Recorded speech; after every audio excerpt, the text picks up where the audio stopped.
checkout tracking by the NPD Group brings you a receipt collecting system that gathers data anonymously through technology we created, providing your businesses with answers.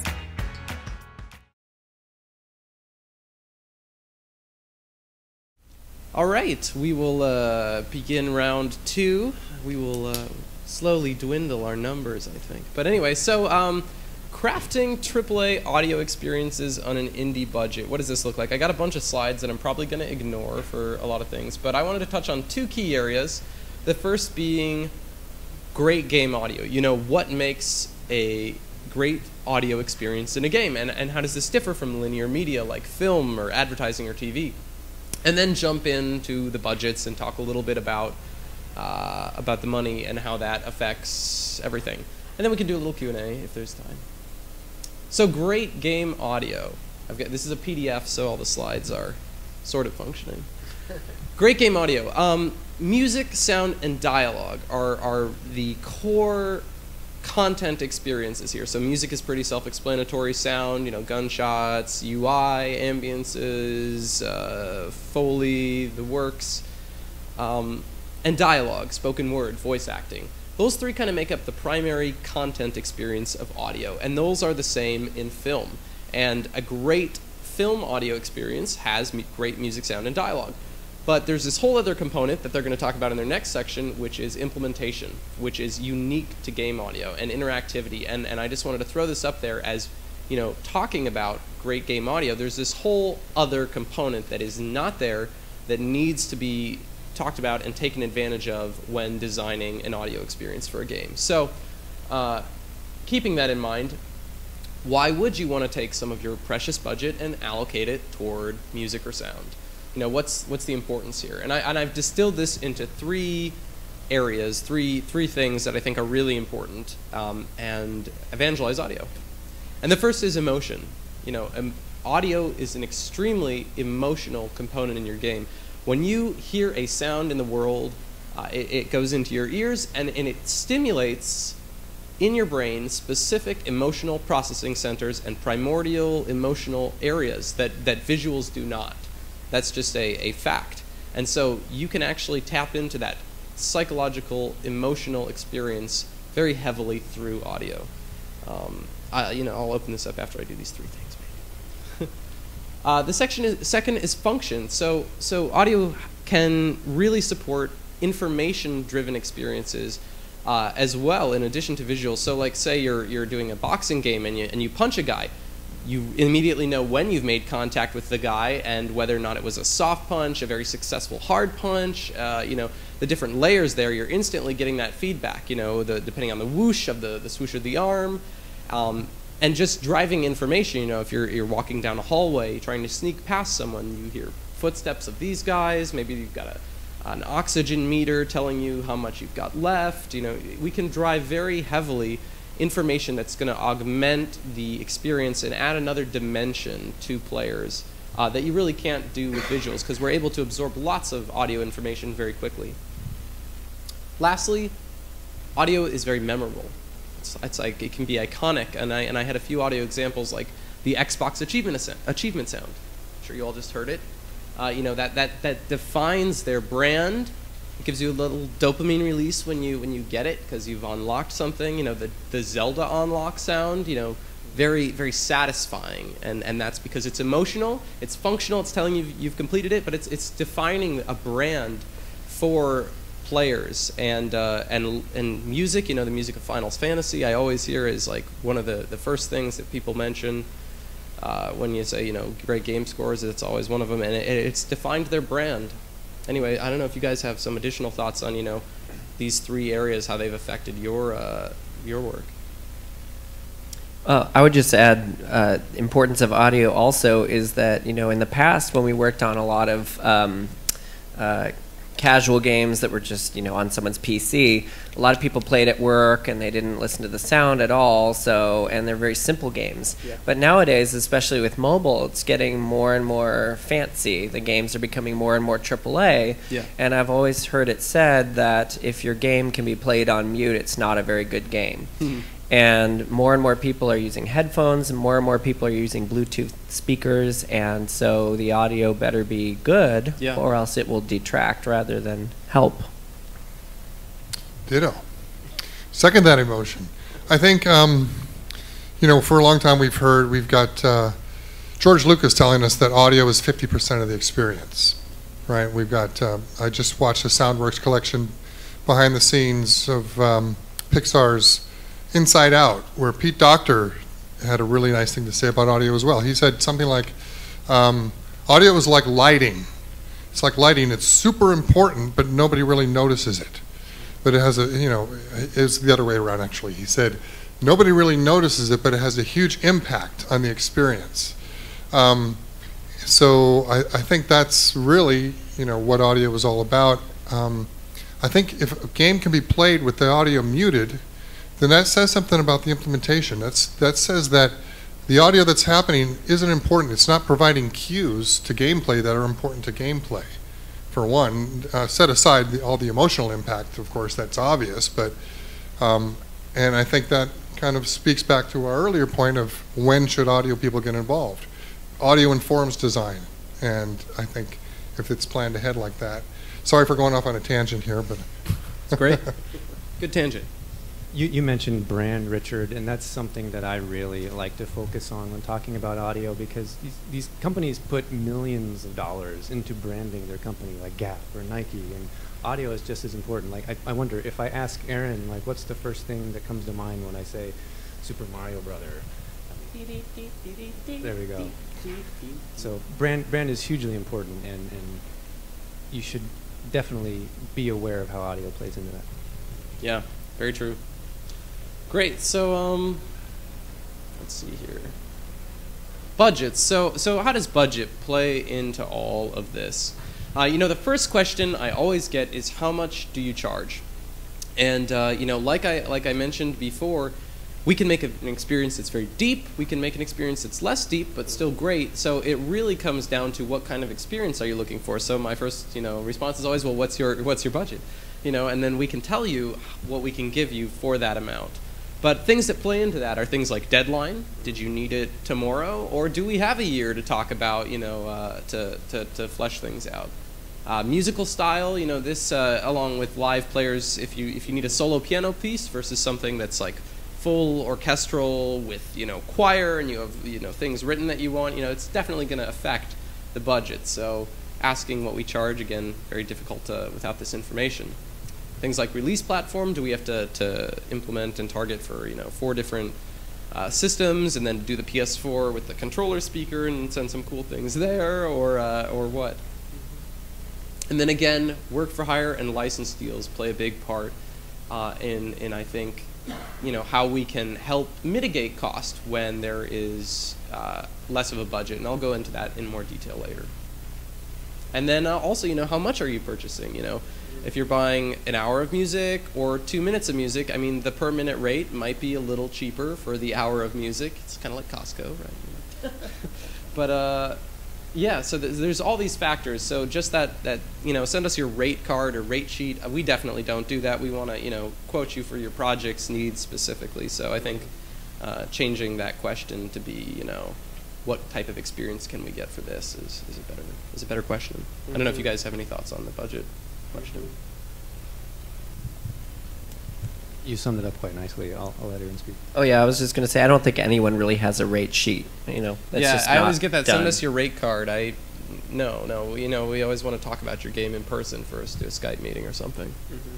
And one more thing that I do is I figure out how much time it's going to take me to do what they're asking. Yeah, that's so very true. When you've done audio a long time, you know how many hours it's going to take to write, you know, a minute of music or do 12 sound effects to an animation. And I'll add to that, you know, we don't do an hourly rate at our studio. We do a per asset rate.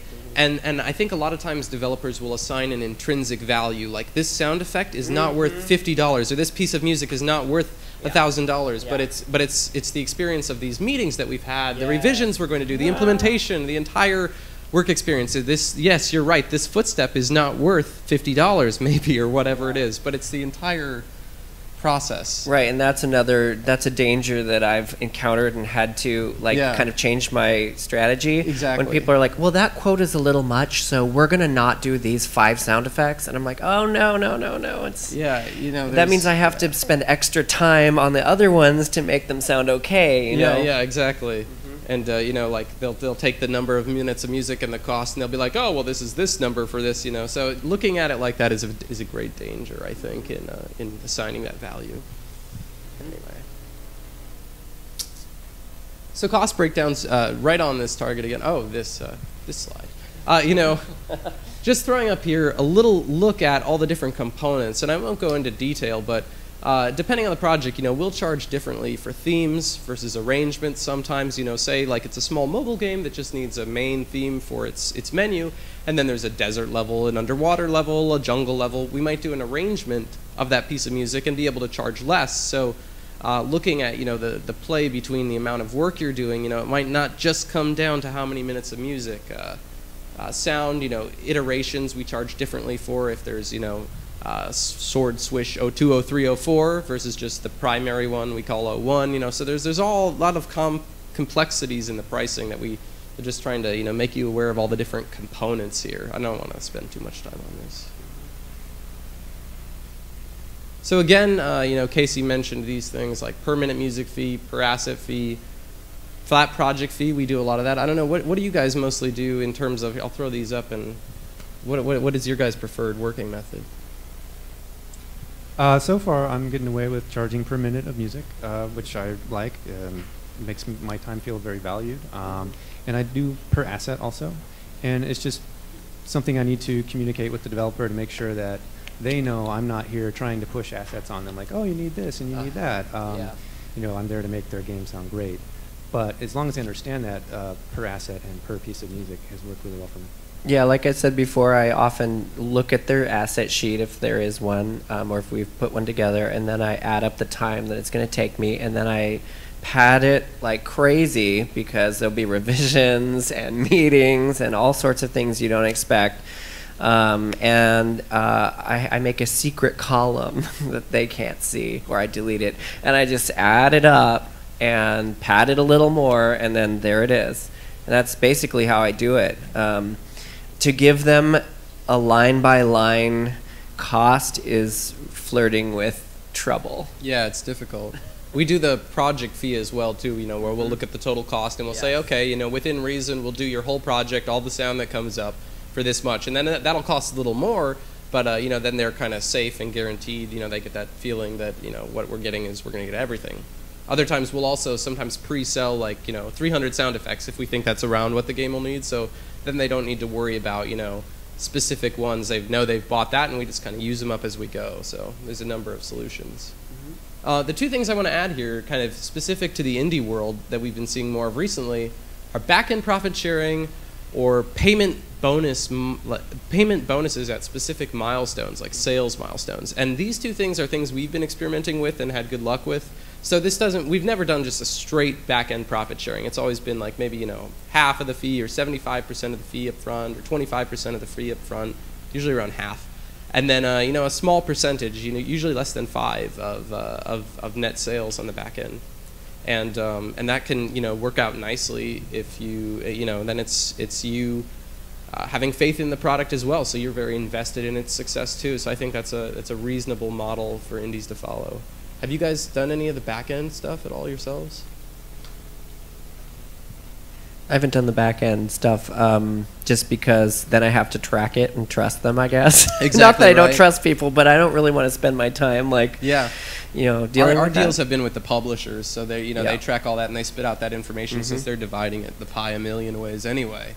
Yep. So it's just kind of their thing, but it's definitely something newer. But I think it's worth exploring, if the budgets aren't quite there. Yeah, I've definitely done. I don't know if you're going to talk about it, but I've done non-exclusive deals where you come up with something and you say this is only for your game for a year or 2 years, and then I can resell it or use it however I see fit. Yeah, I've got a little thing on that. But those are great. Yeah. Let's see. That might even be next. I don't know if that's next. Well, we can talk about that briefly, as this might be the end, closing in on the end. But no, there's a slide. I remember. Okay, so looking at like a theoretical project, I just wanted to throw up something for you guys to look at, some numbers, crunch some things. So say you've got a small project, you've got a $250,000 total theoretical budget. That's not audio, unfortunately. Audio is typically, I think, around 5 to 15% of the total budget. Has that been your guys' experiences for the most part? Lower, higher in that range? That's fine. That's fine. Well, I don't know why we're all looking at you. I don't know why either. I've been in-house for the last 4 years, so I'm really not the best person to comment. That's a good point. Good point. Anyway, so 5 to 15% is what typically we've seen. So in this theoretical world, this game needs 15 minutes of music and 300 sound effects to be a great audio experience. Again, theoretical game. So let's say we were looking at 15 minutes of music at $1,000 a minute. $1,000, $1,500 a minute. All the way, the big guys up to like $2,500 a minute. I mean, that's where where things are sitting. So if we look at this and say $1,000 a minute, $15,000, 300 sound effects, maybe it comes out to $12,500. These is flexible, but sort of in the range of what you might see. The total is going to be $27,500 for music and sound. But very common problem. The developers only allocated $17,000 in this situation for their audio.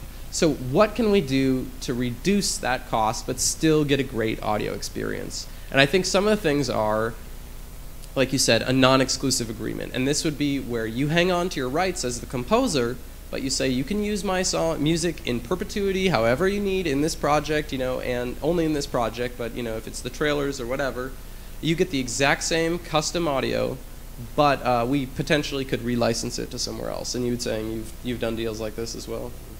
And I think developers are afraid of this sometimes, and they shouldn't be. It's a good alternative. It lets us bring that cost per minute down and provide a nice alternative. Yes, feel free to jump in. Oh. Hey, we need to say this in the mic for the people online. Sorry.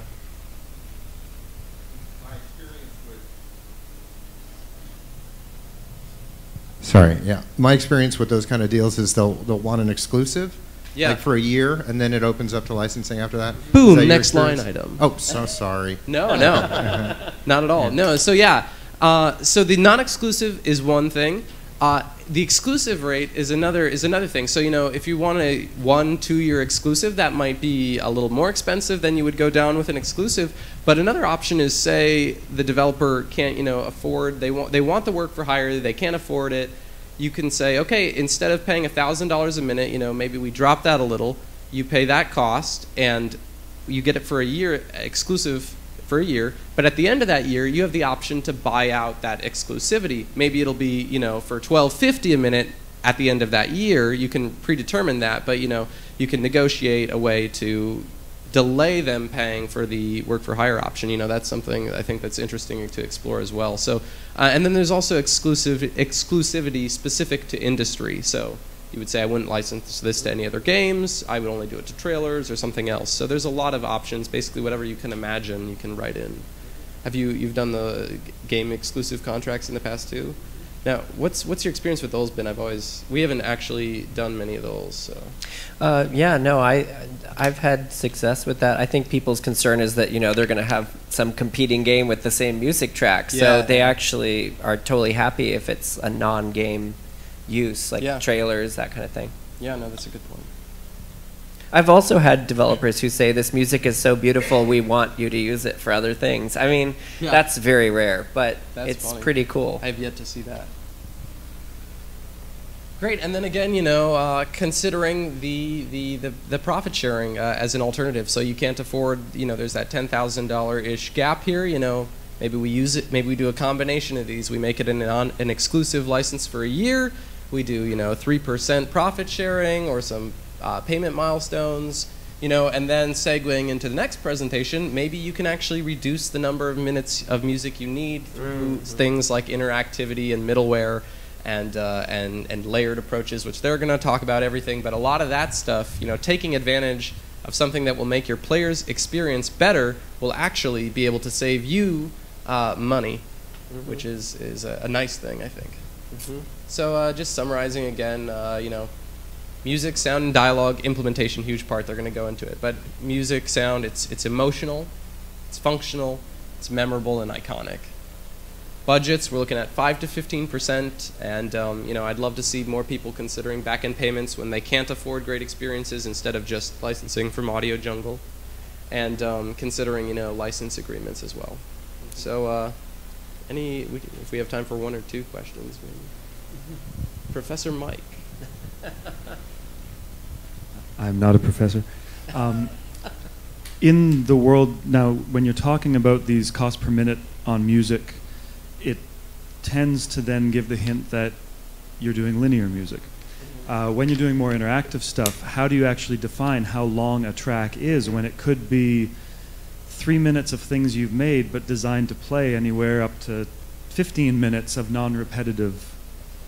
You want to field this? Yeah, well, that's like, say if something that happens a lot is someone says, oh, I want 5 30-second loops or something like that, or that's what it comes down to, where I figure out what the whole content is of, like, actual original content that I'm making.